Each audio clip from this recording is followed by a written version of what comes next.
স্বপ্নে দেখেছিলেন ঘরে অনেক মাছ ঢুকছে আর বটি দা দিয়ে ওই মাছ টুকরো টুকরো করেন হিফজুর। কিন্তু ঘরের সেই মাছ ছিল তার স্ত্রী ও 2 শিশু সন্তান। রিমান্ড শেষে বৃহস্পতিবার গোয়াইনঘাট আমল গ্রহণকারী আদালতে বিচারক আলমগীর হোসেনের কাছে এমন জবানবন্দি দিয়েছেন হিফজুর রহমান। হিফজুর রহমান গোয়াইনঘাট উপজেলার ফতেহপুর ইউনিয়নের বিন্নাকান্তি গ্রামের বাসিন্দা। গেল 16 জুন হিফজুরের ঘর থেকে স্ত্রী আলেমা বেগম, 10 বছরের ছেলে মিজানুর রহমান ও 3 বছরের মেয়ে আলিশার লাশ উদ্ধার করা হয়। তাদের শরীরে দায়ের কোপ ছিল, গলায়ও ছিল আঘাতের দাগ। ওই দিন সকালে আহত অবস্থায় হিফজুরকে উদ্ধার করে পুলিশ। তার শরীরেও ধারালো অস্ত্রের আঘাত ছিল। আদালতে স্বীকারোক্তিমূলক জবানবন্দিতে হিফজুর বলেন, 15 জুন মঙ্গলবার দিবাগত রাত ঘুমানোর পর স্বপ্নে দেখেন ঘরের ভিতরে অনেক মাছ ঢুকেছে। পরে তিনি স্বপ্নের মধ্যেই সেই মাছ কেটে টুকরো টুকরো করেন।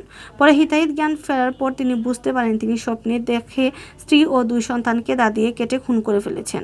তার নিজের শরীরেও দা দিয়ে আঘাত করেন হিফজুর। গত 19 June Sylhet Usmani medical college হাসপাতালে চিকিৎসাধীন অবস্থায় হিফজুরকে হত্যা মামলায় গ্রেপ্তার করে পুলিশ।